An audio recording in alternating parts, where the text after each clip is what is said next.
Barry Gomberg, and our Affirmative Action and Equal Opportunity Office, as well as through our campus police department. Tonight you all are going to hear an invitation to learn about you and your fellow students' rights to an education that is free from harassment and discrimination, an invitation to stand with and support survivors in our community here at Weber State, an invitation to stand with Safe at Weber in upholding our university values of access, learning, and engagement, and respect for all people, as well as nurturing the potential in every individual. I hope that you choose to join us in this effort. There are so many ways that each and every one of us in this room can make a difference to help stop and prevent violence within our community. I, like you, am incredibly excited to hear Andrea and Annie's message on this tonight. After this event, we will have a plethora of Safe at Weber staff members outside, and we invite you to come and meet with us and get signed up to join us to prevent violence here on campus and get more involved. We are incredibly grateful for your support, for showing up tonight and being here to discuss this very important issue. We would also like to thank all of our campus and community partners for helping make this day a reality. We want to thank Student Involvement and Leadership, the Scholarship and Professional Growth Committee, the Affirmative Action and Equal Opportunity Office, the Vice President of Student Affairs, the WSU Chief Diversity Officer, the Engaged Learning Series, the College of Social and Behavioral Sciences, Department of Political Science, Department of Psychology, all for their financial contributions to make this night possible. We also would like to thank Mike Vaughn, the Director of the Center of the Study of Poverty and Economic Inequality, for lighting the spark that led to today's events, Provost Madon Miner, the Diversity and Inclusive Programming Office, Student Affairs Technology, Marketing and Communications, the Department of History, Department of Sociology and Anthropology, Creative Academic Technology Solutions, our Weber State Police Department, as well as Your Community Connection, or the YCC, and Safe Harbor, our sexual assault and domestic violence providers in our communities, for providing input and many hours of work to make tonight run smoothly. We also would like to thank the Non-Traditional Student Center that provided free childcare for our parents to be able to attend tonight's evening. Lastly, we would like to thank University Broiler and Grill, who sponsored this event, and is a really great partner just down the road from us, serving great Greek cuisine. Again, I just want to thank you all for your attendance and participation today. I want to let you all know that in this next hour, we will be discussing very difficult subjects, and so we encourage you to take care of yourself and practice self-care. Feel free to step out of the room to get a drink of water or use the restroom if necessary. We also have advocates here in the audience today from YCC and Safe Harbor. If y'all could raise your hands in the back there. If anyone needs to access confidential advocacy services this evening. If you are moved by what you hear tonight, and you want to bring this conversation to larger circles, we ask that you use the hashtag #SafeAtWeber and hashtag #WeBelieveYou to join the conversation through social media. And we have several folks through the Women's Center that are actively working on our Facebook page and can engage with you in conversation throughout the evening there. Additionally, we ask that you be so kind and fill out your pre-assessment form before our speakers start their program tonight, and then as well fill out the post-assessment at the end of the evening. Your feedback will be used to inform our efforts here at Safe at Weber and assess whether this program is effective and meeting the needs of our community. Once filled out, you can either leave them on the chairs, or we have some baskets in the back that you can put them into.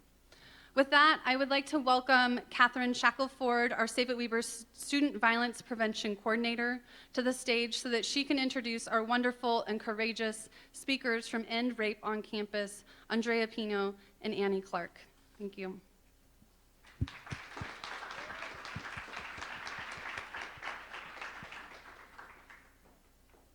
Thank you, Stephanie. Hello, everyone. Tonight we are joined by Andrea Pino and Annie Clark, who are here to speak with us about our survivor rights, on college campuses, how we can support survivors, and what we all can do to prevent violence within our community.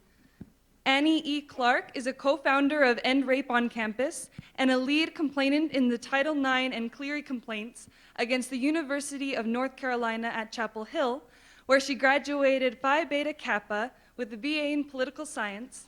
She has a certificate in business and is a former administrator at the University of Oregon. She is a contributing writer to the Huffington Post, MSNBC, and the Chronicle of Higher Education's Vitae. Sorry, I need to look down more. After directly working with the New York Senator Kirsten Gillibrand, she helped write the bipartisan Campus Accountability and Safety Act. In 2013, she was listed alongside President Barack Obama as one of the most influential forces in higher education. Andrea Pino is also a co-founder of End Rape on Campus and the director of policy and support.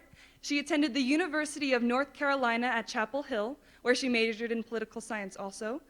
Her activism has been featured in the New York Times, Vogue, CNN, Good Morning America, as well as many other media outlets. She has appeared as a guest on the Melissa Harris Perry Show and is a contributor to the Huffington Post. And in 2013, she became the first student featured in the Chronicle of Higher Education's influence list and was listed on the Huffington Post Most Influential Forces in Higher Education list.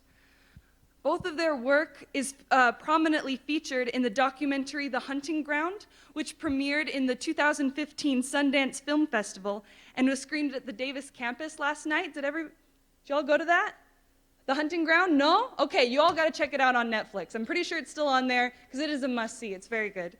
Anyway, we are incredibly excited and honored to have these women join us here at Weber State, helping us to ensure our community is truly safe at Weber. Please join me in giving a big, warm welcome to Andrea Pino and Annie Clark.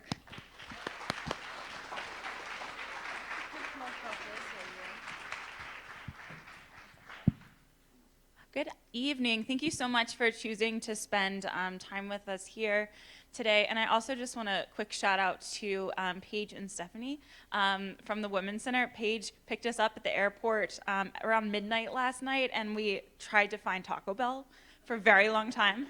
So really appreciate that, even though it did not happen. Pardon? Oh, I thought you said something. But anyway, thank you again for your work in making this event possible. And thank you to our interpreter as well. So as Catherine said, my name's Annie Clark, and this is my colleague, Andrea. And raise your hand if you went to the talk this morning. Okay, so for those few of you who were there, first of all, thank you for coming and hearing us twice. And secondly, a little bit of this first part is going to just be review and overview. So this morning we got really into depth with some of the laws surrounding sexual assault, so Title IX, Clery, Title II, Title VI, and we're gonna go over them again, just briefly to make sure that those who weren't at the previous presentation have the opportunity to hear that as well.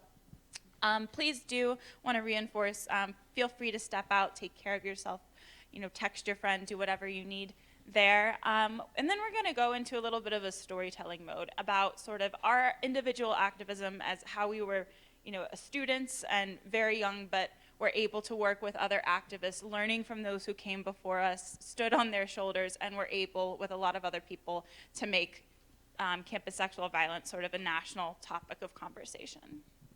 Yeah, so I want to echo what Annie said. Thank you so much for having us and actually listening to us twice, so thank you. So a little bit about what to expect. We will do a little bit of an overview, what we talked about this morning about the laws. It won't be as in-depth, but for those that weren't there, we will review what the student rights are, just so you know them. And we will talk a little bit more about how we became activists. We always were activists in some way, but how it is that we kind of came into this realm. And then we'll talk a little bit about the student movement and where it is right now, and definitely much more on moving away from this concept of awareness and talking more about creating a community of accountability. And then my personal favorite topic, talking about the media and how it is that we can be more constructive and informed consumers of media.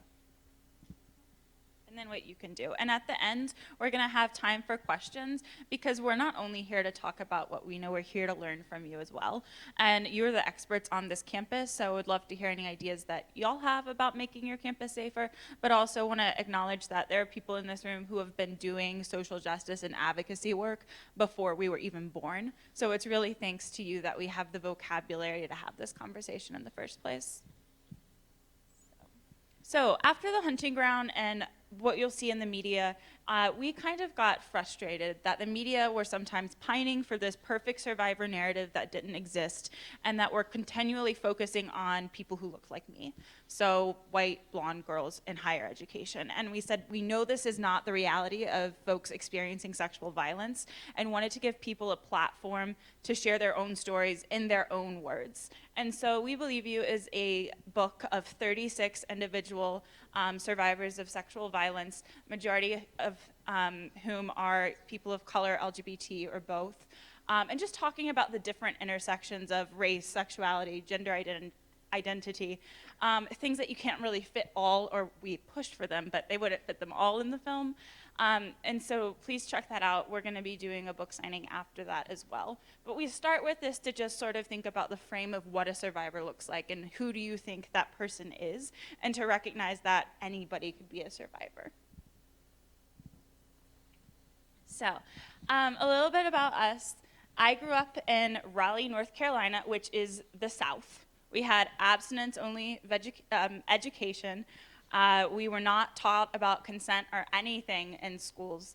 And I always, like, from a young age, I was just like all about some girl power. I was very interested in sports. I played soccer, and then later I played rugby at Carolina.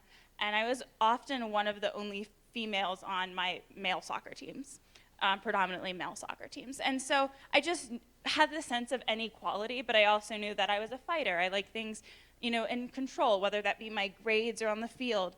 And I just knew that, if anything ever, God forbid, happened to me, I would know what to do. I would know how to control it. And so that didn't really happen. And here's a picture of me at UNC. And then that is presenting on this topic actually in 2012 at the United Nations. And so we've had this conversation for a very long time. And when I actually wanted to go to California, just to get on the West Coast for a bit, for my undergrad, but I ended up going to the University of North Carolina at Chapel Hill because it was in-state and it was affordable, and I was lucky enough to have a good school there. And this is what I always say, it's the first time I called my mother and told her she was right about something, because she wanted me to go to UNC, and I loved Carolina. But I did have an experience, and it was off campus, but I was a student, and I was sexually assaulted. And I thought, I could handle it. I thought I knew what to do, and it turns out that strategy didn't work so well. So I was struggling with, one of my classes, and I went to somebody at the university who should have known how to respond to a survivor, both logistically and humanely. And she just didn't know. And she blamed me for my own rape, asked me what I would have done different in this situation to avoid it, and then gave me this long, extended metaphor about how rape was like a football game and I was in charge as the quarterback. And just knowing at 18 years old that that wasn't the right response, I didn't know what it was. So I started to do some research on campus and ended up creating a blind reporting system. So if you go to a restaurant or somewhere where you can enter in a comment card anonymously, I kind of created that for survivors to get resources and support anonymously in the campus bathrooms, in the student union, and in the student libraries and gyms. And so that's actually how Andrea and I connected a few years later. Okay, so I'm from Miami, Florida, where I believe something like 80% of the population is Hispanic. So I did not feel like a minority until I moved 800 miles away to the University of North Carolina. So just to give you a little bit of a picture of my family, a good chunk of my family actually doesn't even speak English. So it's really funny because my grandfather's obsessed with the election, but has no idea what they're saying. So for my family, I represented, not just, kind of the first one to grow up in this country, but also the one who would kind of make everyone's dreams come true. There's a lot of pressure on me as the first grandchild because I was going to be the one who made it. But what was interesting is I felt like, my ideas of making it were very different from what my community thought it was. I went to Catholic school since I was in kindergarten. And I was very discouraged from being a leader in my classroom. I was very discouraged from speaking about politics or about anything that was seen as controversial. But I always knew that I was different in some way. And what's interesting is that, my life has taken a very different course, but ever since I was really young, I was really involved in different types of leadership opportunities, and I was also very academically driven. So actually, I first started volunteering when I was in 5th grade at the American Red Cross.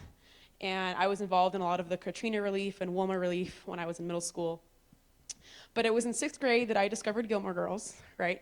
And I discovered Rory Gilmore, and I discovered Yale, and I said, oh wow, I can go be a student leader somewhere really, really far away where there are other people like me. Because that's very much what I always wanted when I was a kid. I wanted to see other women in leadership positions, which just simply didn't exist. I always felt like I was very different because there weren't other female leaders around me. I didn't know anybody who encouraged, what I wanted to do. It was very much get married, have children, and that's the life you're gonna have as a good Catholic girl. But that's not the life that I wanted. So when I became obsessed with Gilmore Girls, I decided since I was 12 years old to become obsessed with the college application process, right? So when other kids were decided to start dating or do other things like that, I was obsessed with getting out of here. I was the only one who was like that. I had a whole binder on all the schools I was looking into applying. And the first school that I actually visited was the University of North Carolina, which I thought would be my backup school because I was going to get into Yale. But I actually completely fell in love with UNC, and not just because Mia Hamm went there, but because it was actually an incredible institution. So it was still really hard to get in UNC because only 700 out-of-state students get in and over 30,000 apply. But somehow miraculously I got in. So then I had to have this big conversation with my parents where I said, I'm going to move 800 miles away. And they weren't really happy with it. My grandmother, who doesn't speak English as well, thought I was abandoning the family, and I was embarrassed. And I was embarrassed of them, and I had to explain to her that no, it's just because I wanted to be something. So a little bit about me: I was actually valedictorian in high school. There's me with all the crying hysterically, with a lot of my robes and ribbons. And I wanted to become as involved in every single area of my school as possible. I designed my school logo. I designed all the brochures of my school because my school was a new charter school. And I wanted to give back in every way possible. This is actually a picture from my 17th birthday where I volunteered at the Humane Society, because for me, the idea of being a leader and the idea of giving back was so instrumental to who I was. So of course, that's exactly what I wanted to do when I went to UNC. I got as involved as possible in so many organizations whose listservs I still cannot get off for some reason. But that's what I wanted to do. I wanted to fit in at UNC, so I got involved in all these different organizations, and I felt like I knew my university better than anybody. And that's mainly because I was a minority student and I had to work really, really hard to feel like I belonged. So my sophomore year, when I was sexually assaulted, I didn't know what to do, and I thought I would. But when it happened to me, I realized that the idea of admitting that something happened to me was the biggest challenge to overcome, because it would mean that I would have to think about all the shaming things that I heard of when I was in Catholic school. I had to think about all of the difficult conversations I had to have with my parents that we hadn't even talked about sex, much less sexual assault. So that for me was these big boundaries that I had to overcome when even thinking about seeking help. So when I decided to actually seek help because of a class I was struggling with, I told the academic advisor that I was having a hard time, and I was told that maybe I couldn't handle Carolina and I was just being lazy. So as a student that had worked as hard as I did and knowing that I had put all this effort into getting to UNC, that's the worst thing I could have heard. But as a person who experienced sexual assault, that really made me feel like I didn't belong there. So I happened to go into the student union, and I found these boxes where it would allow you to anonymously report. And I did so by filling out that little flyer in the bathroom, and that's when I found out that those boxes were created by a student named Annie Clark. And so that's our initial story of sort of how we connected. And at this point, I had graduated. I was now working as a very low-level administrator at the University of Oregon. But I was hearing very similar stories to things that my friends and I had experienced at UNC. And really recognizing that this was not just one school or one perpetrator, but this was a national problem that needed attention. And so when Andrea reached out to me and we had this first Skype conversation, she's like, it's years later, it's frustrating, the culture is still the same, you have the system of reporting, but what's really changing? And so we decided to do this probably the biggest research project ever to figure out how we could hold our schools accountable and also to learn about laws, to teach other students what their rights are, and to, really try to change the culture. So how many of you are political science students? Anybody? Yay, best major ever. Okay, so so I was a political science major, and a lot of it had to do with the fact that my grandfather really wanted me to run for office. Like, that was his dream, for me to run for office. But I was always just so fascinated behind elections and the way that our policies are made. So as a young political science student, when I was a junior, I was actually in a feminist political theory class, and I was assigned Catherine McKinnon's book, right? So Catherine McKinnon's a legal theorist, and she's famous for coining the legal terminology around sexual harassment. So it happened to be that in this textbook that I had to read for my class, I learned about this concept of sexual assault and how it permeated our institutions.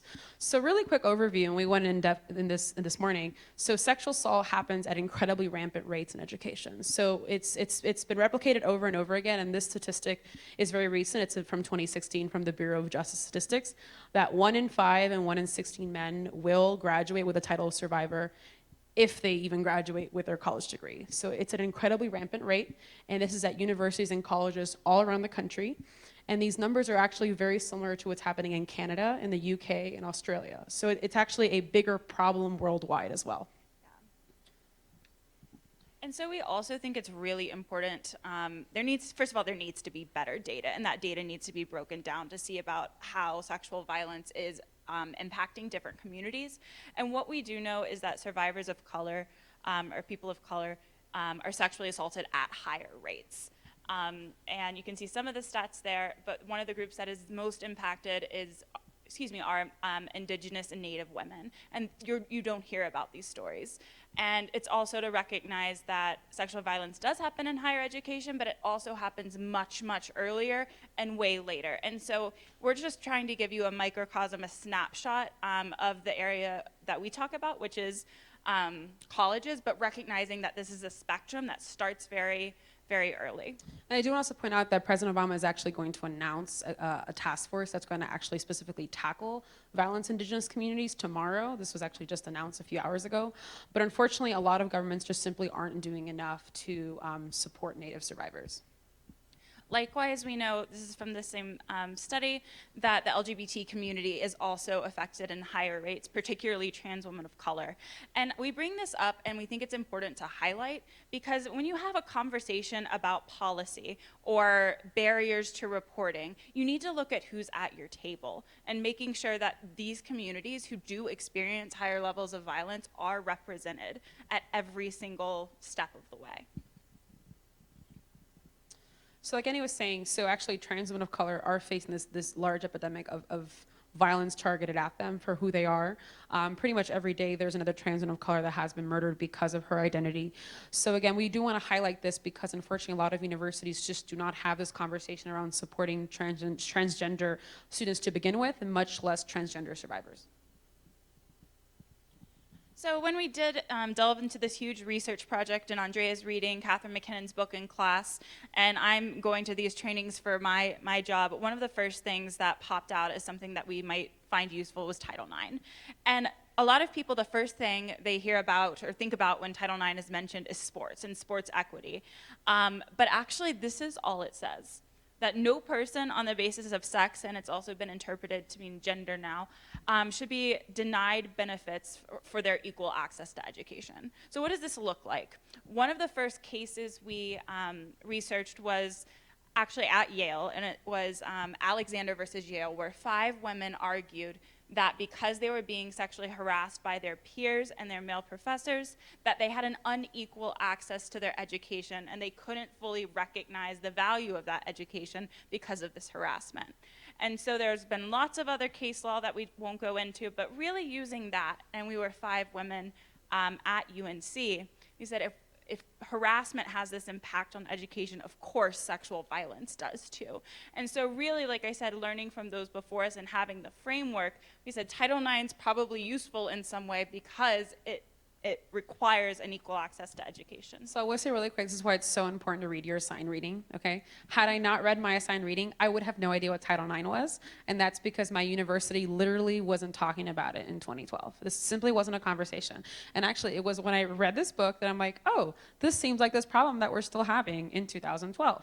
And I actually happened to read my university policy after understanding Title IX. By the way, the book was literally given to me by the university, which was really convenient.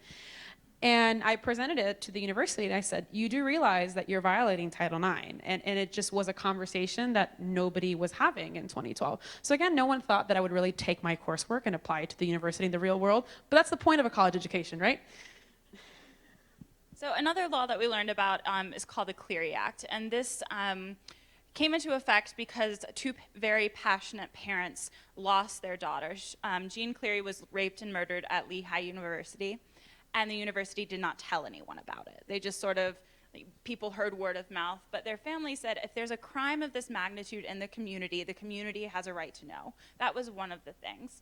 And so with the Clery Act, every year the Department of Education requires institutions of higher education to submit crime statistics, and there's a list of what those crimes are, and they typically, or they are the most egregious, including sexual assault. And it has recently been added stalking and dating violence, domestic violence to that list. But they have to send in those numbers. And what we were finding is that students were reporting assaults, but those numbers still were goose eggs on the sheet. They said 0. So we had learned that a lot of schools were either unintentionally or intentionally trying to keep those numbers low and use that as an advertising mechanism to prospective students and parents, saying our school is so safe because we have 0 reported sexual assaults, when in reality we're trying to get students to become educated consumers and recognize that that 0 is factually probably not possible, and it's a red flag. What is of note, though, is that Clery is based on geography. So if, like, this line, I don't know if you can see up here, is campus, and something happens on campus, that has to be reported. But if I'm off campus, literally across the street in some cases, those crimes do not have to be reported. That doesn't mean they don't fall under Title IX. So that's just an important caveat, especially at a school where a lot of students live off campus or commute. And I do also point too that you can actually access any university's Clery report all over the country. They're actually required to release it every October. I like to do it for fun. You might not. Where I like to look at universities and see how they compare. So when Auburn and Florida State were in the national championship for football, right? So Auburn had not reported a single sexual assault in 3 years. Coincidence? I think not, but you know. And there's a few other things like requiring ongoing training that Clery also requires with its new updated Campus Safe. So really quick, so Title II is actually under the American with Disabilities Act, and it requires that universities that receive federal funding, including this one, provide accommodations for students who have disabilities. So a lot of folks think of disabilities as learning disabilities like ADD or ADHD, or physical disabilities. So invisible disabilities, so psychiatric disabilities also do count under Title II. Unfortunately, a lot of students don't know that. They don't, we don't think that depression, anxiety, PTSD, bipolar disorder, schizophrenia are actually all disabilities as well, and they do have the same protections that other disabilities have. So actually under Title II, students with disabilities are required to be given certain accommodations. This includes classroom relocations, dorm relocations, test rescheduling, exam extensions, medical incompletes and withdrawals. So these are all things that oftentimes can make or break a student's education. So again, like unfortunately, a lot of students don't know that they have access to these resources, but they actually, they should be part of this bigger conversation or Title IX and actually having more of an intersectional approach and looking at these laws as not being separate, but actually being as part of a bigger package of supporting survivors. Yes, and final law we'll talk about tonight is Title VI, and this bars discrimination on the base of race. And again, like was said at the beginning, we can't talk about sexual violence without talking about racism, homophobia, and transphobia, and all of these things are intersectional. And so while you hear a lot about sexual assault or maybe Title IX in the news, what you don't know is a lot of schools that are under investigation for Title IX are also under investigation for Title II, Title VI, or sometimes Clery. And a lot of institutions see these problems as very separate. And as people with different identities, it's hard to know, okay, well, if I am an LGBT person who, has a disability but was assaulted, where do I go? And it's often, what we see in best practices are universities that really streamline that information, so making it so that students can receive comprehensive, holistic support as a whole individual, without having to do this scavenger hunt. And what that could look like is having the Title IX coordinator or a confidential advisor do drop-in areas at various centers around campus, recognizing that some people might not identify or feel comfortable going to a women's center or campus advising or something like that. So this is just a visual representation on a few of these laws and how they should be intersectional. And we do realize this is a review because we did go in depth this morning. So if you do have any questions about these laws, like, make sure to just ask these questions after. Like, no question is a dumb question. I thought, do we have the slide? That's Oh, we it, took it that's out, sorry. Really quick though, just to give these laws context, so Title IX, Title VI, Title II, all fall under the purview of the Office for Civil Rights, or OCR, under the Department of Education. And so how we utilize them is we recognized that anyone could file a civil rights complaint. You did not have to be a lawyer, you did not have to have money, you just had to write down your narrative and figure out how to submit it to the Department of Education. And that's actually what we did at UNC, which you've seen in the hunting ground. We also filed a Clery complaint, but that's under federal student aid because they have fining power under the department. But we filed these complaints very publicly, and Andre will talk a little bit more about the media aspect, but we did it with our names and faces to it. And we said, here's how to do it, and sort of created this roadmap for other survivors so they could learn too. And, we get a lot of questions like, were you trying to make UNC look bad? Do you hate UNC? And the answer is no. Because when you love something, you have a responsibility to hold it accountable. And it's honestly because we had a great education at UNC that we were able to do all of this research to figure out the process. And so I do want to say that we really tried to work with administrators year after year after year and just weren't seeing any change. So it wasn't something to do to vilify an institution that we loved. It was a last resort. And we chose the complaint process, like I said, because it was accessible. Anybody could do it. You did not have to be a lawyer. We were just two regular students, and so you just have more power than you think you know, or think you have, excuse me. But knowing our rights was that first step in being able to exercise that power.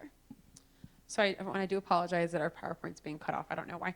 But so one of the things that I find really interesting is that in writing my final paper for my feminist political theory class, I ended up writing a complaint instead. I did finish the paper, by the way, but it ended up becoming the complaint. And that's because a lot of the research that I put into it was the basis of our allegations at UNC. So I do want to point out actually some of our first thoughts that we had when we approached the university was looking at survivor support as being holistic. So that diagram that you mentioned earlier was actually a part of my research project in my class. It was looking at holistic support, which back then and actually still at our school is kind of a foreign concept, looking at survivor support as being holistic.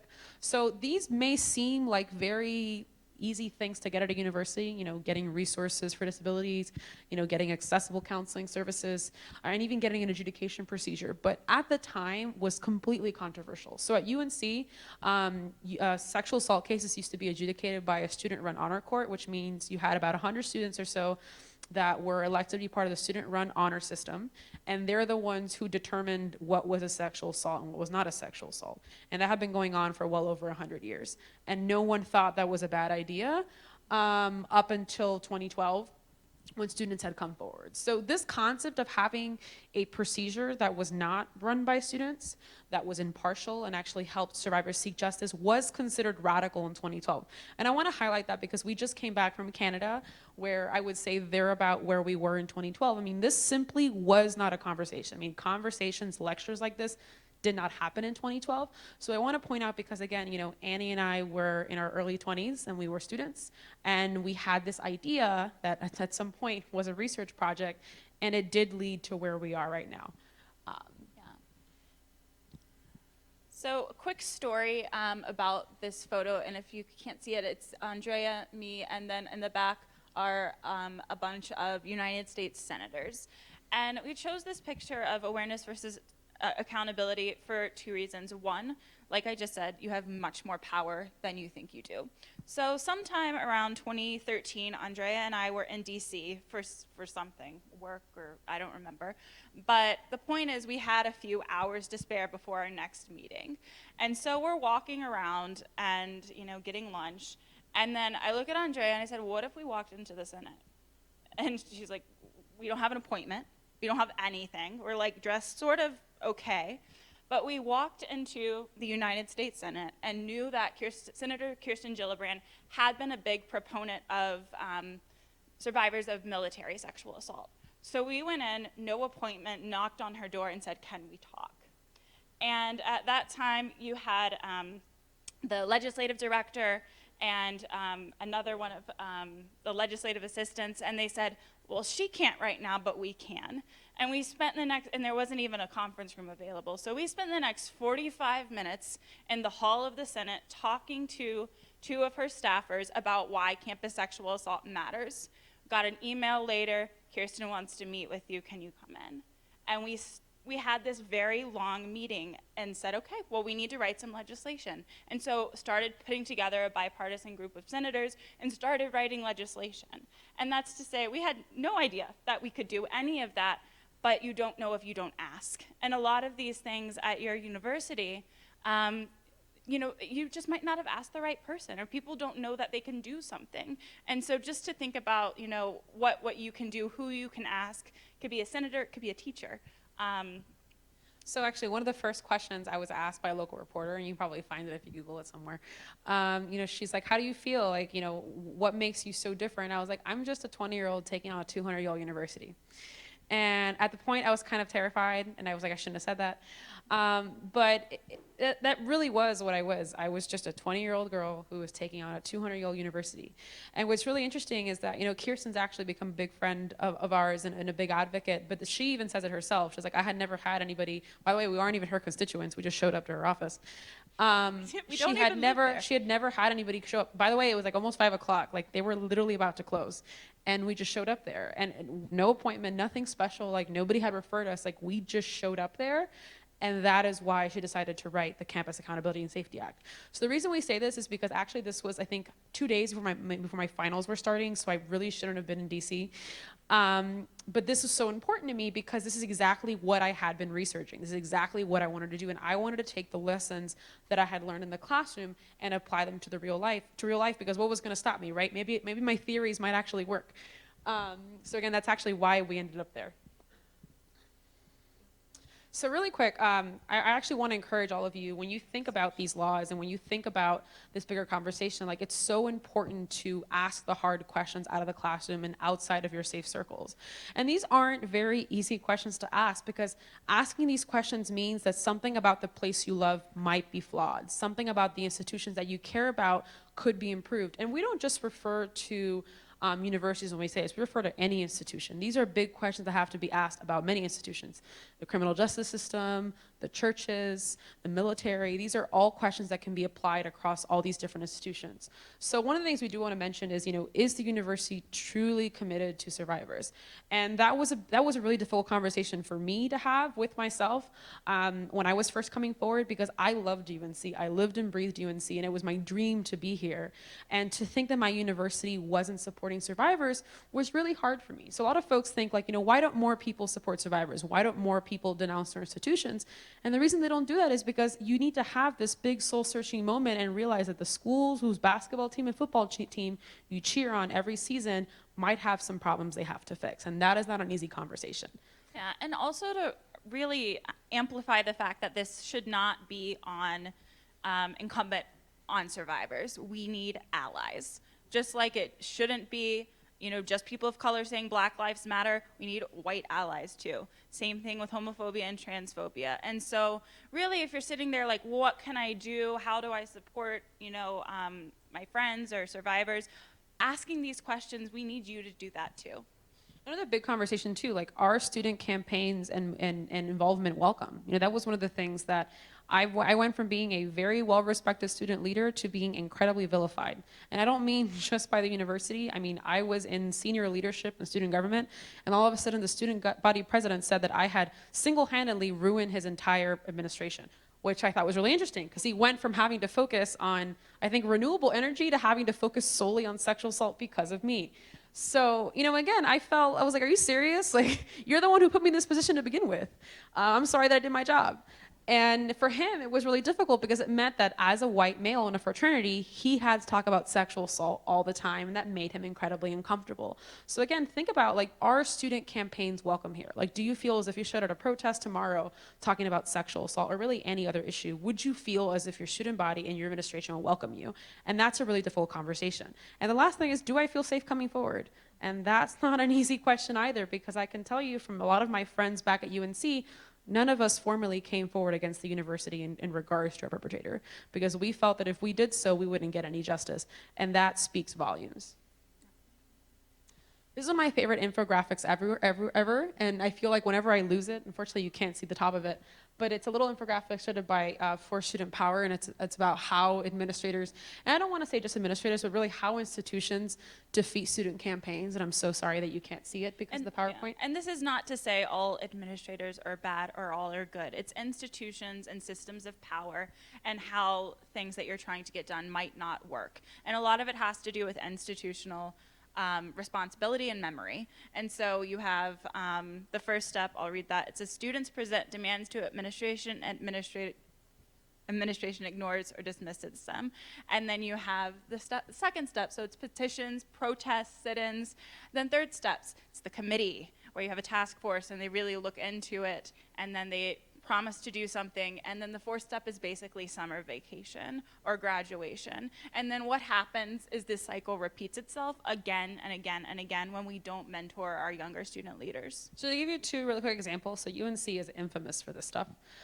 So in two cases in particular, we had a building that was named after a KKK Grand Dragon. And the university student body is like, maybe you shouldn't have a building named after a KKK Grand Dragon, who, by the way, didn't even pay for the building, but it was named after him. So, students did this huge protest, and they've been doing it over years.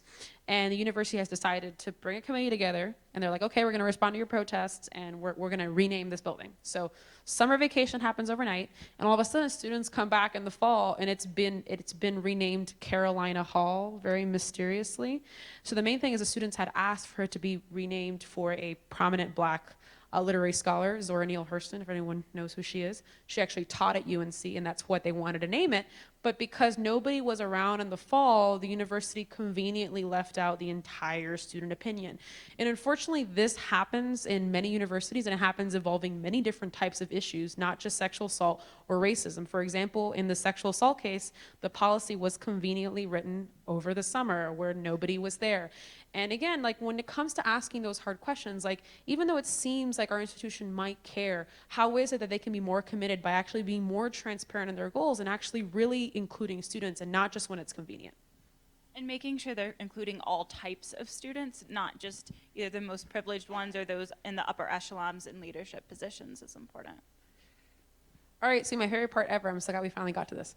Okay, so my research interest is in media, media framing and how it leads to political action or inaction. So when I was a political science student, I had this theory that the reason why campus sexual assault had not become a national issue, which, by the way, at the time, everyone made fun of me, and they said that campus sexual assault would never become a national issue, and that I was in over my head.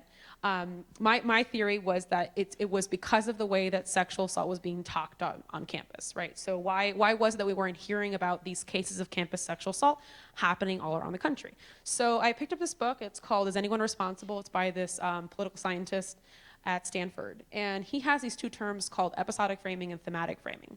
So episodic framing refers to the way that media covers things as being single instance situations. So just one sexual assault that happens in one situation, or just one swimmer who happens to rape somebody and get away with it, rather than talking about things thematically. So thematic framing refers to the way the media covers as things being bigger than just one single instance. So I'm going to refer to three particular media articles. How many of you know who this person is? Brock Turner. The whole world knows it. Everyone hates him, right? So, you know, it's funny because a lot of people would share the article with me. Have you heard about this? And I'm like, oh yeah, I've heard about this. People in Canada are also really obsessed with him. So people were really obsessed with the Brock Turner case because they said, how could he possibly get away with it? How could it that this case, you know, could be so terrible? And I was like, listen, I know a lot of Brock Turners out there, and they didn't even get an ounce of the coverage that he got. And that's because the way the media covered the Brock Turner case, you know, they became so obsessed with the ins and outs of that case and didn't talk about this bigger picture of campus sexual assault. I call it lazy journalism, but beyond that, it's this inclination to make sexual assault as being something that only happens once. And what does that lead to? It leads to our society thinking that sexual assault is avoidable and that people like that aren't our collective responsibility. You know, it's on his parents, it's on Stanford, and that's why he got away with it. But in reality, there are a lot of people just like Brock Turner, and there are actually a lot of cases that happened at the same time at Stanford that were very similar to that case, but the media didn't cover what was happening at Stanford, despite the fact that multiple federal complaints had been filed against the institution by activists just the year before. But that simply wasn't part of the conversation because it was easier to talk about the ins and outs of whether a famous swimmer was responsible or not than it was talk about the bigger problem of sexual assault happening there. And that's actually something that universities and institutions do as well. So the media isolates these things episodically. So if you heard about the Sandusky case, blew up, died down. Steubenville blew up, died down. Maryville blew up, died down. And nobody really connected those stories as a broader example of rape culture. And on the institutional level, it also allows us to say, okay, well, we fired this person, so the problem goes away.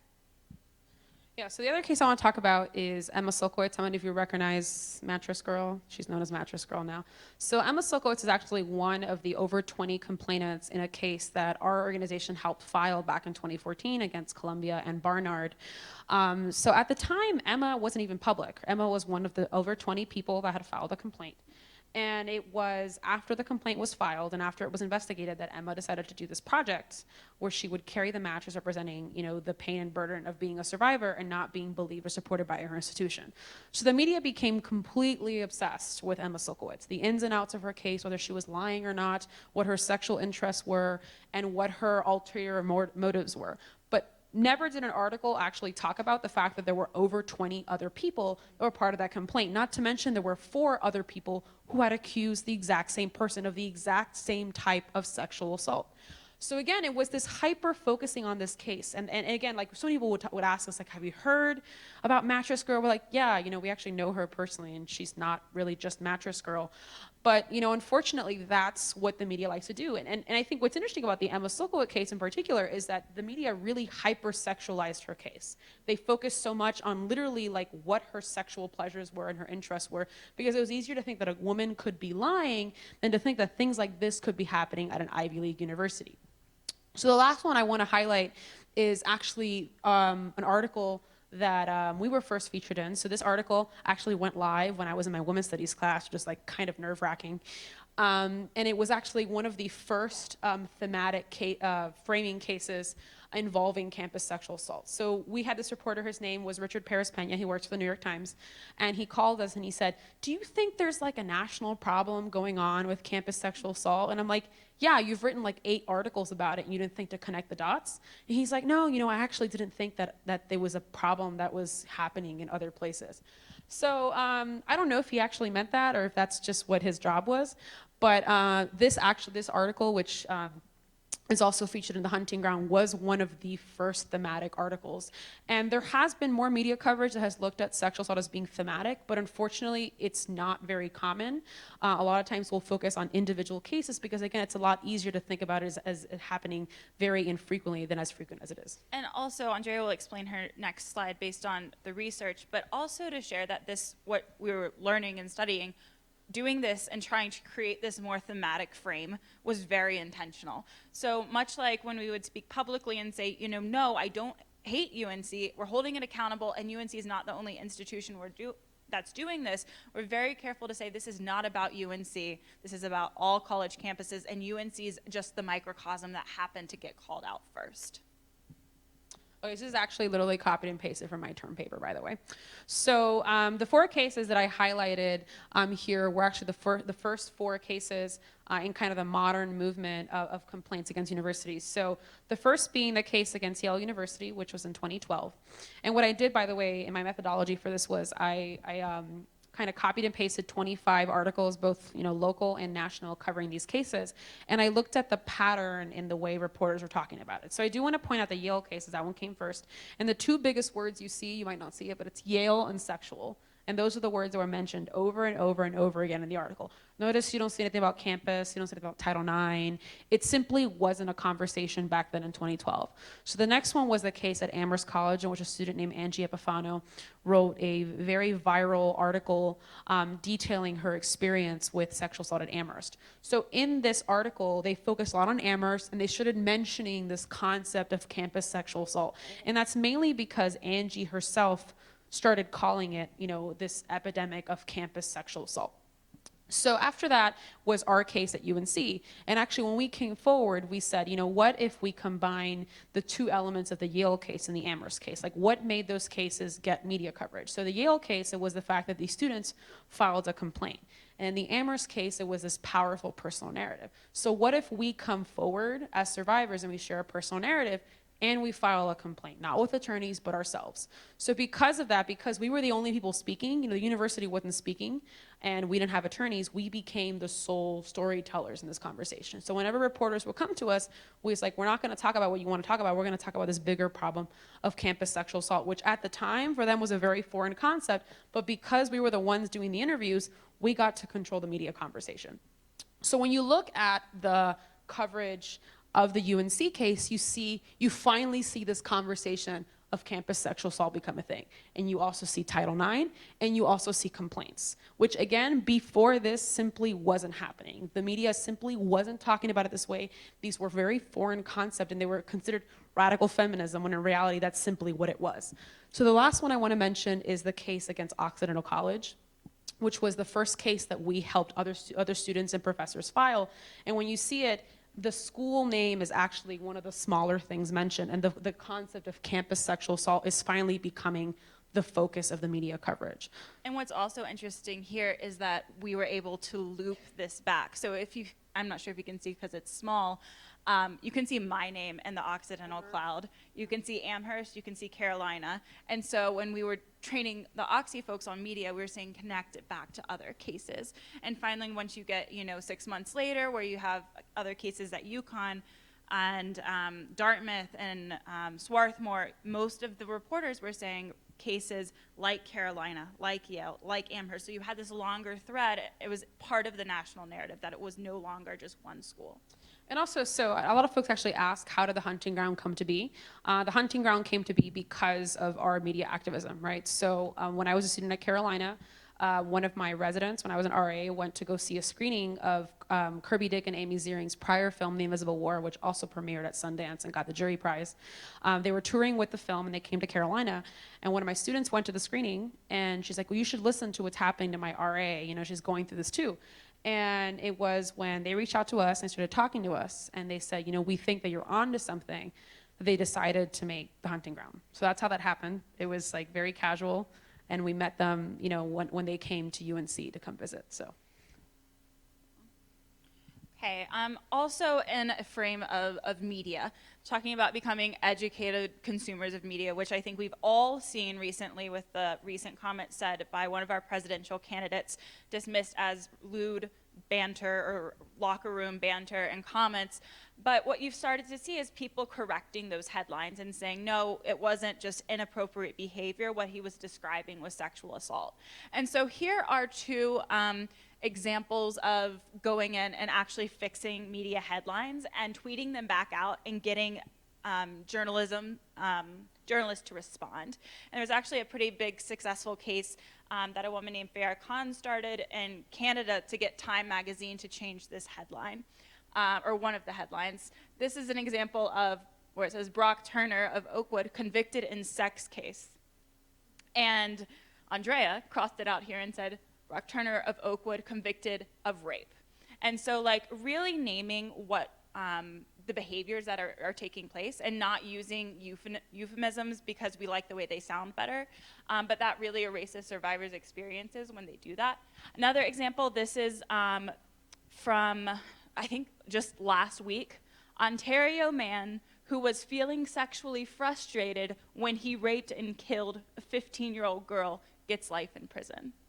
And this organization, it's called Femifesto, they're great. Their whole campaign is to go around and change media headlines to bring awareness. With the hashtag use the right words, changed it back to Ontario man who raped and killed 15-year-old girl gets life in prison. And so thinking about, like, the media has the opportunity to tell us what to think, but when we see headlines like Donald Trump's lewd comments, sexually frustrated man, that informs our thinking, and it also plays into rape culture and this normalization of violence. And also, like, this happens a lot, okay? So, I mean, one of the things that we often tell our audiences to do is, like, think about all the articles you consume every day, and how is it that you can become more educated consumers? So Farrakhan, you know, who runs this organization, one of the things that she pointed out, there's this person in Toronto who liked to call sexual assault cases trysts. If you don't know what a tryst is, it's okay, I didn't either. It's an affair. So one of the headlines was, coach fired for tryst with 12-year-old. That was what he said. So romantic affair with a 12-year-old, assuming that the 12-year-old, you know, gave consent and that it was likely her fault because she was an informed member of that relationship. So what does that say? It dismisses the fact that, one, this person was convicted for child abuse, and two, that it was actually a very serious crime. Like, she had no part in it. I mean, there was an article a few years ago where, you know, the newspaper compared an 11-year-old to a spider entrapping older men. Even though she had been, you know, raped by multiple older men. So again, like, how is it that the way that media tell the story about sexual violence makes us look at it as a lesser crime? And not only headlines matter, but articles matter too. And so if you looked at a lot of what was covered in the Brock Turner case at the beginning, it was his swim times. He was this fast as a swimmer. And then, you know, there was some pushback from the survivor community about why is this relevant. And then nearly, you know, a year later, in this recent case at the University of North Carolina at Chapel Hill, in which a football player was accused, they listed his rushing yards and his number of touchdowns as if this is relevant information and a rape case. And so not only the headlines, but who's telling the story, what information is being told, is important as well.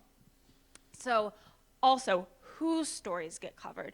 And as I mentioned in the beginning, I'm in a position of privilege where I'm not fearing my perpetrator right now. I can stand on a stage and have the privilege to speak out, and no one should have to do that. That's an individual choice. But I have that, and also the education and quite frankly, white privilege, where the media listens to me. And so here are two stories that should have gotten covered. These particular characters. And I do want to also acknowledge that there have been male survivors in shows, but I do want to focus on these three women. So the first being Sansa Stark. For those of you that do watch Game of Thrones, she's one of the focal characters, one of the main heroines, who at the beginning of the series was very disliked. Why? Because she was a teenager and was figuring her life out. But everyone hated Sansa. Oh, she was so, you know, rude, and like she just made life terrible for the male characters. And then all of a sudden, you know, she gets sexually assaulted by one of the main villains. Sorry if I'm spoiling this for you, by the way, if you haven't watched it. Anyway, so she gets sexually assaulted in the 5th season, and all of a sudden, like, everything completely changes. So it was really interesting in watching the scene and watching the way the audience reacted to this, is that in the scene when she's sexually assaulted, the camera moves away from her, and you focus on her, I don't even know whether they're called him a friend or not, but a male character crying over how sad it is that his childhood friend is getting raped. It's incredibly uncomfortable because you still hear it in the background, you still hear her screaming, so it's still there. But again, you're focusing on this male character crying because it's his fault that she's getting raped and he's not doing anything about it. So what's really interesting is that there were a lot of mixed reactions about this character. So Claire McCaskill, who's a senator from Missouri, which also came out of the closet for watching Game of Thrones, went on an entire Twitter rant about how she was so upset that HBO had done this. You know, why is it that you're so obsessed with sexual assault? So historically, Game of Thrones has pretty much portrayed a sexual assault every single season. It's, you know, George R.R. Martin, the writer of Game of Thrones, has said that it's instrumental to talk about period dramas because there couldn't be a period drama without multiple rapes happening, because that's just life. You know, one, that's offensive. But what was interesting about Sansa's case in particular is that in the original book, she wasn't sexually assaulted. So HBO decided to put that in there to give her character. So now in the most recent season, Sansa's all of a sudden become like a badass, right? And there are people who are saying, you see, this is what happened. She got raped and now she's a hero. These are actually people saying that they're so happy that this happened because now she's a likable character. It's because of her that her land was restored to her. So I would argue is that one, she was pretty cool before that. And two, why is it that we have to focus on sexual assault as being as this transformative experience that makes someone a hero or a villain? So the next person I want to highlight is Jessica Jones. How many of you have seen Jessica Jones? And if you haven't, you should. It's on Netflix. So Jessica Jones is a superhero, and the main villain in her story happens to be an abuser. What's really interesting is that the villain, Kilgrave, his powers are gaslighting. So he is able to make anyone do whatever he wants at any point. This can lead, obviously, to extreme violence, but also to manipulation. In particular with Jessica Jones, she has an abusive relationship with Kilgrave that then impacts her actual powers. Like her powers are actually lessened because of the PTSD that she's experienced. So I want to highlight what Marvel did with Jessica Jones because one, not only are no sexual assaults portrayed in Jessica Jones, period, but also they talk about PTSD in the way that there are actual visible ramifications of the abuse. They're still not believed by the police. They're still not believed by prosecutors. So I think that what Marvel is doing is really fascinating, is telling this more complex portrayal of sexual violence, even in a fictionalized sense. And the last thing I want to show is Claire Underwood. So Claire Underwood is one of the main antagonists, I guess, anti-heroes, in Netflix's popular show. What's interesting about her is that it's argued that her sexual assault has made her a villain. This is also common with another Game of Thrones character, Cersei, who has then become a more ruthless villain because of her sexual assault. So what I argue is that Hollywood is so obsessed with treating sexual assault as being this transformative experience. And what does this mean for the way survivors are treated? So even us, when people talk to us, it's so unfortunate that this happened to you, but look who you've become after you've experienced sexual assault. We get this pretty much daily, by the way. And what I say is, I was pretty cool before my sexual assault. I was a leader, I was valedictorian, I probably would have gotten better grades. I didn't become a hero overnight because of this happening to me.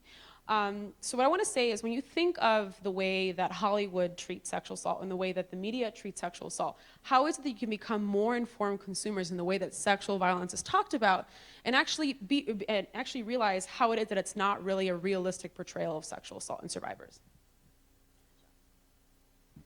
Okay, so wrapping it up, sort of talking about everyday activism. So we've heard about the media, both in journalism and in Hollywood, and just what your rights are. So how do we wrap this together and give you some tangible, what can you leave here with?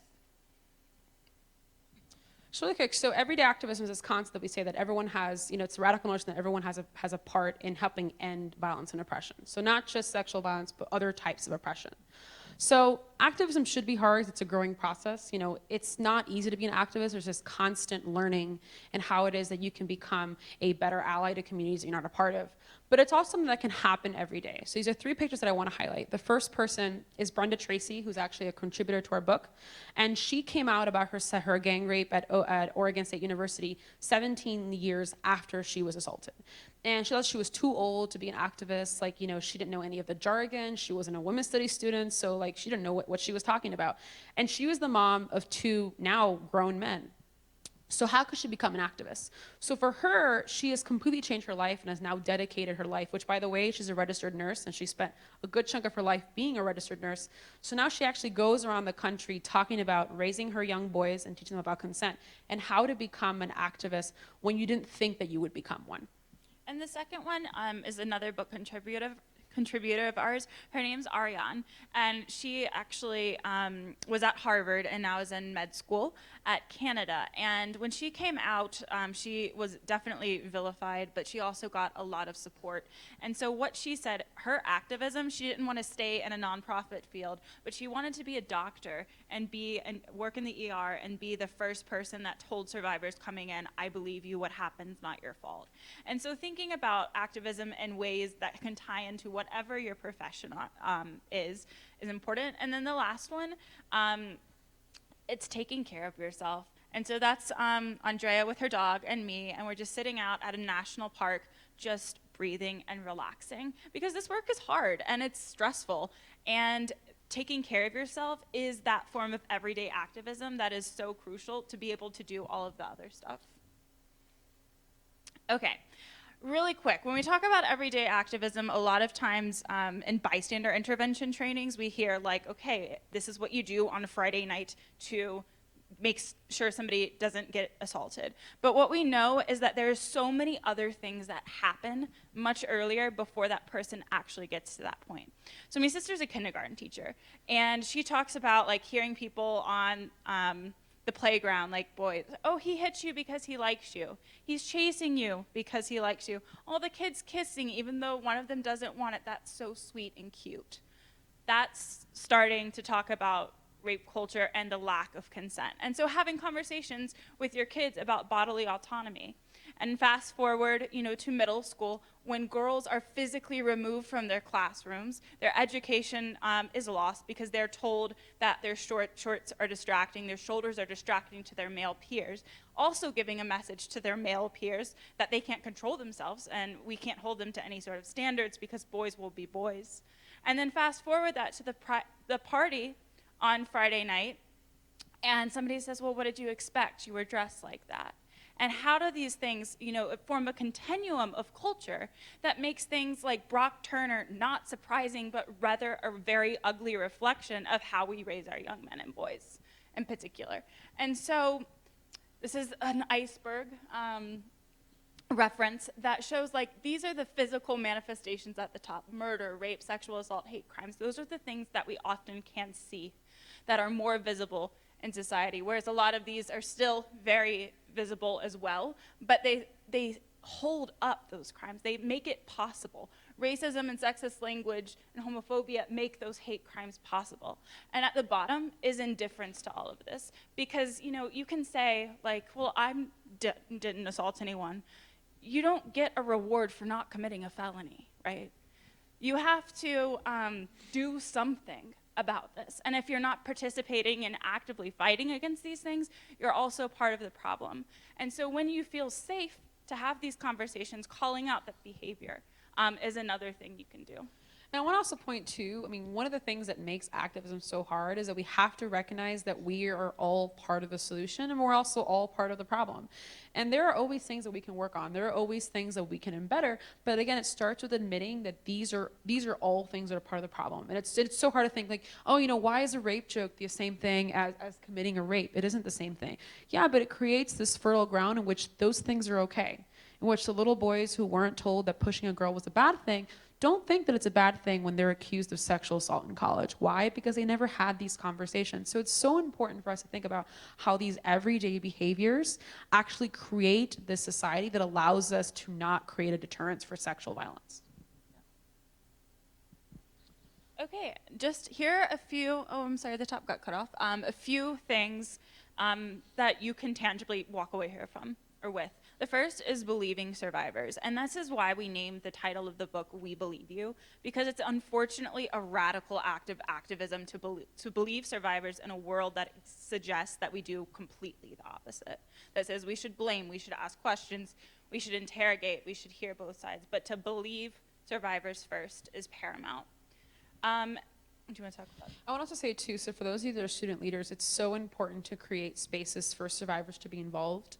When I was a student leader, like I said, I felt like I had to choose between being a student leader and being a survivor, but I couldn't be both. I was told that being a public survivor was a conflict of interest because it made me biased towards one side or the other. And again, it's unfortunate because a lot of my opportunities, I couldn't sit at the table anymore because I was considered biased. So again, for those of you that are in positions of power, like how is it that you could make this a very important point? If you're in student government, a platform point, but also if you're in residence hall leadership or if you're in a position of power, how is it that you can make this a priority? Because unfortunately, as of right now, sexual assault, accountability for sexual assault and awareness for preventing sexual assault usually lies on the backs of those that are most marginalized or those that are most likely to be affected. So it's important to recognize, again, it's not our job to fix sexual assault. It's everyone's job to fix sexual assault. And I want to also point out again, like we need to move towards a culture of accountability because we're all aware of sexual assault. We know that it happens.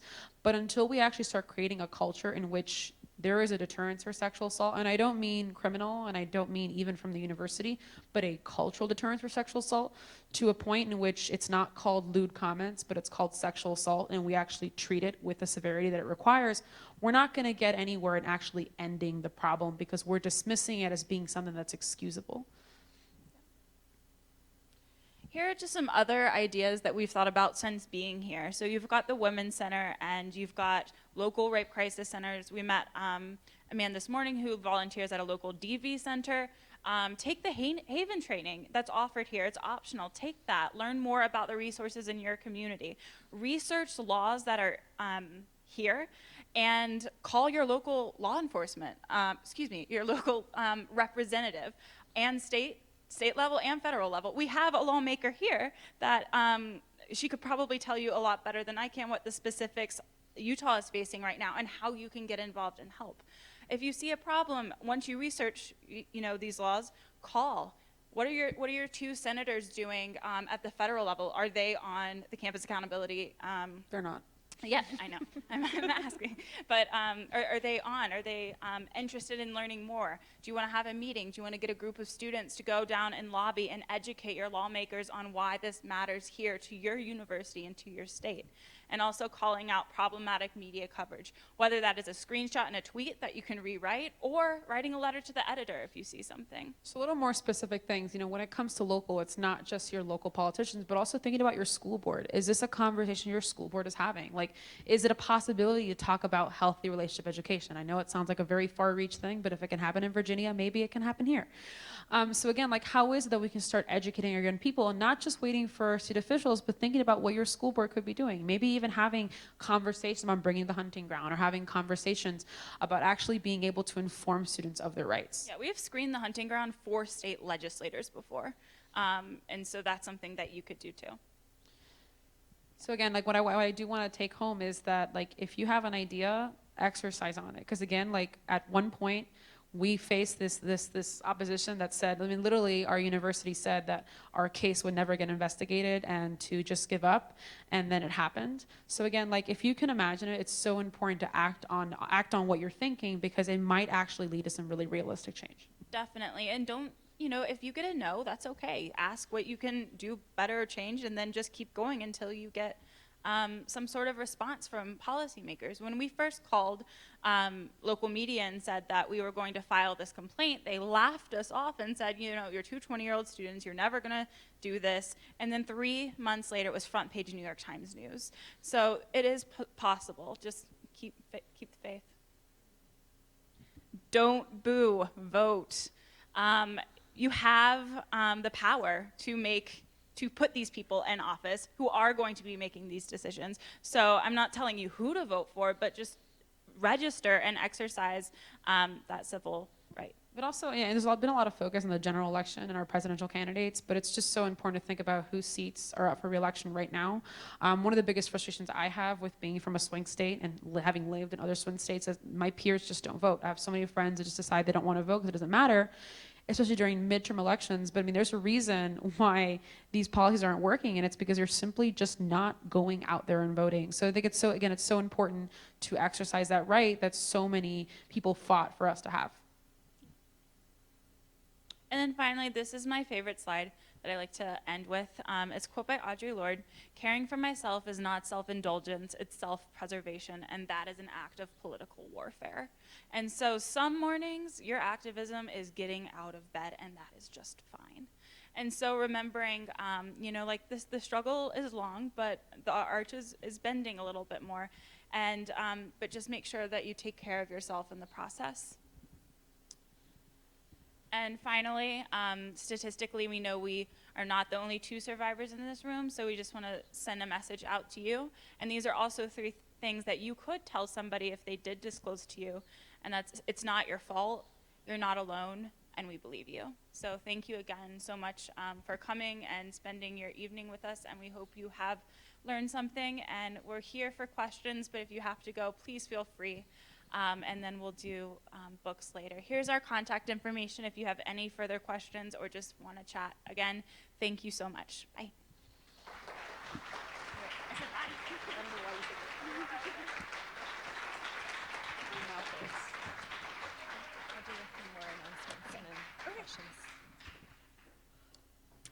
Thank you.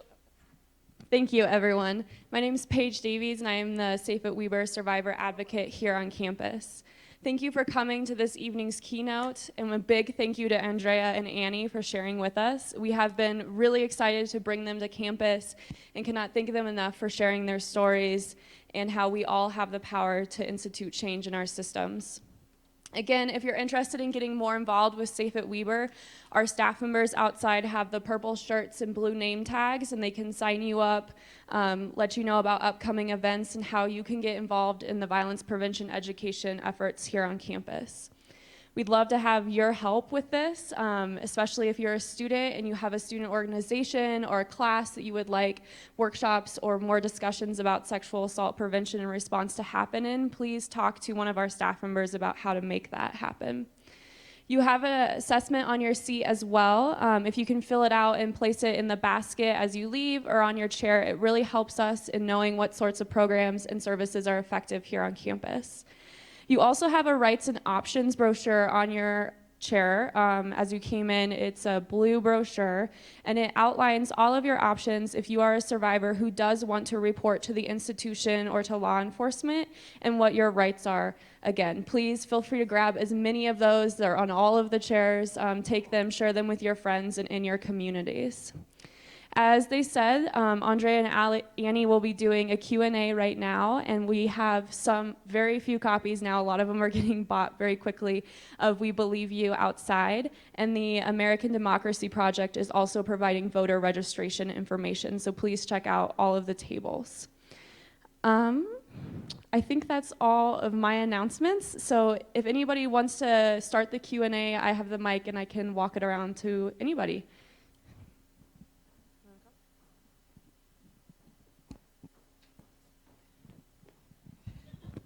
A lot of walking.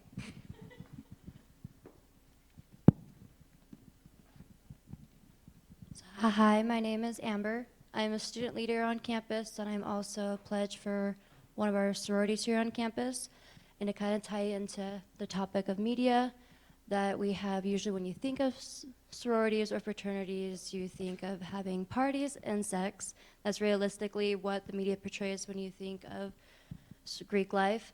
And recently, throughout the country at different universities, media has been posting about some rallies or what primarily it's been male students that are not particularly in Greek life about how sorority girls are slept, pardon me if that offends anybody, and that they deserve to be raped. And there's a lot of things about if they go to parties, it's pretty much saying that's consent for them because of it's automatically what's been portrayed out there.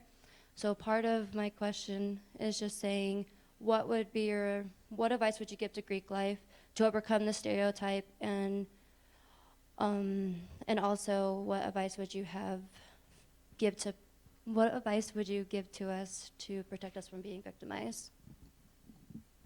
Yeah, so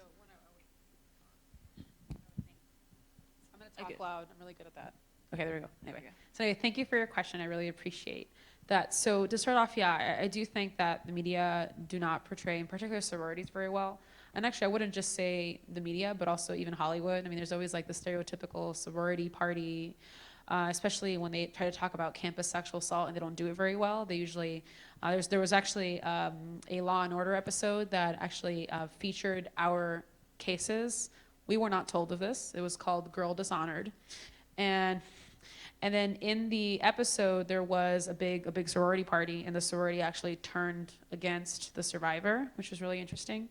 It did not really portray the sorority very well. And I think what's unfortunate is that it's this bigger sexism of sorority women. I don't think it's just the media itself, but just in general, the way that sorority women are kind of looked at in a lot of universities. It is the sluts. Actually, there's a campus preacher at UNC who liked to go around yelling sorority just because. And at a public university, you can't kick someone like that off campus, but it does send a message. And I think it's unfortunate that there are these stereotypes.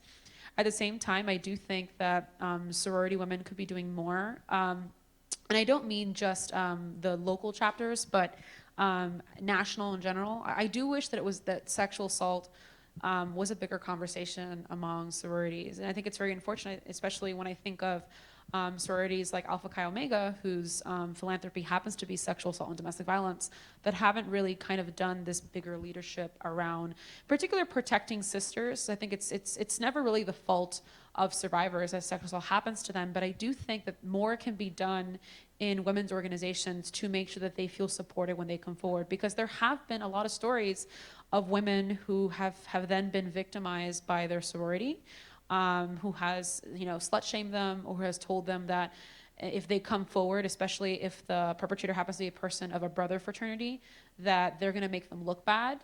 And I'm not saying that it's all sororities, because there also have been really great examples. There's actually one in our book. Her name is Elise Siemering, and was an Alpha Chi Omega at High Point University in North Carolina, in which her sorority was actually really positive and really supportive. So I do wish that there were more examples like that, and I do think that sorority women could be doing a little bit more to be part of the conversation. Because just in my experience at Carolina, it was really unfortunate because we always wanted to reach out to PanHel. But PanHel was really not part of the conversation, despite the fact that I had personally known of a lot of sorority women who had been assaulted, but their chapters weren't really being part of the conversation, which I thought was a missed opportunity. Yeah, and just to clarify too, I think, that being said, is a lot of sexism, but also to clarify consent, what you're wearing, where you're going, none of that is consent. And I think, that language, I've heard that. I've heard like, oh, you went on a date or you went to a party, therefore you're consenting to something later. That is absolutely not true legally, or I think should be true morally. You can still, even if you are married to somebody or dating them, they can still assault you. Nothing besides your active, enthusiastic, yes to I want to engage in this activity right at this moment is consent. And even if you've had sex with somebody previously, that's still not consent. So I think, making sure that both our young men and our young women are taught that much, much earlier. And the focus really should be, instead of teaching young girls how to protect themselves, teaching primarily, young men about appropriate behavior and bodily autonomy and respect and things like that. And really quick too, I do want to say that there are some things that you really don't have so much control over, and some stereotypes are very hurtful. So to give you an example, when I was in a political science class, I was asked if my parents came over on a boat, or if we crossed the border to get here. Mind you, I'm a US citizen and I was born here, but that was one of the first things that I was asked as a Hispanic student when I was at UNC. And again, like, these are things that I have to deal with every day as a Latina woman, like these constant stereotypes in the media about my identity before I even get to speak. So I do think that there's this bigger sexism that you're always going to have to combat literally for the rest of your life, because you're a woman and people don't believe that you should speak. So I think that that's an important realization, although a hurtful realization. But I do think that I really do want to see more leadership among sorority women, because I think that, again, like, we have heard of so many cases of whole chapters who have been sexually assaulted, and it's just not a conversation because there's this pressure to keep silent. So I really do wish that it was a bigger conversation, especially, the pledging process, or even in the rushing process, that sexual assault is a conversation, and that if one of your sisters is assaulted, that the entire sisterhood is behind them. Yeah. And also, we'll take a few more questions, and then if anybody wants to talk one-on-one afterwards, we'll be out by the book. So if you don't want to stand up, but I'm sorry, go ahead. Hi.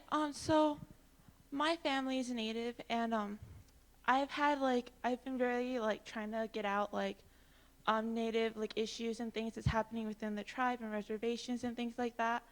And I find it's really hard to get people to want to talk about it, especially within my friend group. I have a lot of white friends, and they don't feel comfortable talking about topics like that, and because they feel like they're not involved and they can't talk about it, or else they're going to be racist or something.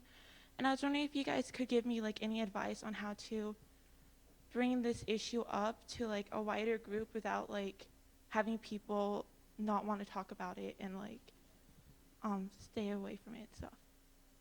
Yes, so really quick, we actually came from an incredible conference in Vancouver in which a big theme behind it was colonialism, and there was a lot of really powerful Indigenous professors who were there. So I do want to recommend one of them. Her name is Dr. Sarah Hunt, and she's at the University of British Columbia. And a lot of her research is talking specifically about consent in the concept of colonialism. So her whole talk was about, how can we talk about consent if we don't talk about land that was actually stolen? Without consent. So I do recommend her work. And I think also, this is a big problem in feminism, period. We just don't talk about Indigenous people at all. And it's a big personal frustration of mine because feminism is very white. And even if it is intersectional, there are often not Native voices represented. So I think there's that bigger problem that needs to be called out within feminism. Do you have anything to say? Yeah, well, you took my recommendation. But also, what we were saying at the very beginning, that Obama did call a meeting to talk about this very specific issue and the troubles that are faced. And it's live streaming, and I'm pretty sure it's free. So I would love to get you that information after this. I just want to say I'm sorry that they don't acknowledge what you're dealing with, and I will say so with Faith Hedgepeth's case in particular. I'm still personally very frustrated with the fact that nobody talks about it at all. When 2020 did their special a few weeks ago, they interviewed the class of 2020 and they asked what their thoughts were on Faith Hedgepeth, and no one knew who she was.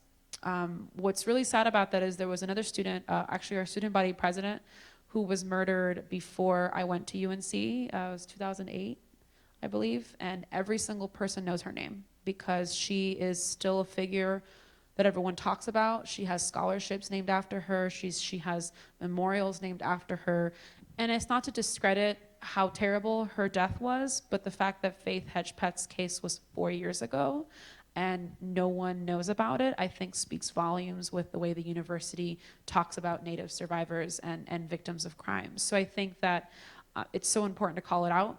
And again, I'm not a Native woman, so I don't really have really advice about how to tell your story to people that don't get it, but I do recommend Sarah Hunt's work because that's literally what she does. She works on getting white people to understand why it's so important to talk about Native rights and stories. Hello, my name is Marta and I'm an English creative writing major. I intend to write for TV shows and other media.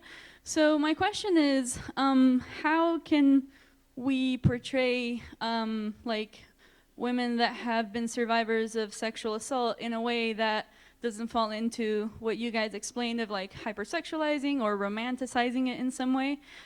Because just beginning with the word survivor, it does kind of have that connotation of someone that went through something terribly difficult and traumatic and went through it and survived. I guess that's why they tend to turn that person into a hero, or maybe portray that as a life-changing experience towards the other side as a villain. So how can we do that and portray women fairly? Awesome. Thank you for your question. Also, yay, we need more female television writers. Yeah, and what Andrea was saying is not to discount the seriousness of an action or what happened, but it's really what is the point of showing sexual violence, right? And who is it for, right? Whose gaze is that for? And thinking about rape scenes in particular, because the movies will have them, true life stories will have them, but are they these very long, unnecessarily graphic scenes that could have been told in another way? And I think, I'd recommend, there's a film called Short Term 12, and it's a short film about a social worker, and it portrays trauma and PTSD in a way that something has happened, and they're still able to get at all these critical issues, but there's not this huge violent rape scene because it's unnecessary to the point of the show. And so I think, or the film, but I think there are ways to talk about sexual violence that are sensitive, that are complex, and that are that show all these issues without having scenes that are graphically violent for the point of giving somebody character or turning them into a hero or a villain. And actually, so the Washington Post, there is a film critic in there who, I forget her name, but she did a response to the Game of Thrones season 5, where she wrote all the questions that she would hypothetically ask HBO about why they portray sexual violence the way they portray it. And one of the main questions she asked is it absolutely necessary to portray another sexual assault in your show? Like, can you not accomplish another way? Like, can she fall and then become stronger in some way? Or, do you have to show it on camera? Like, can it just be referenced behind the scenes?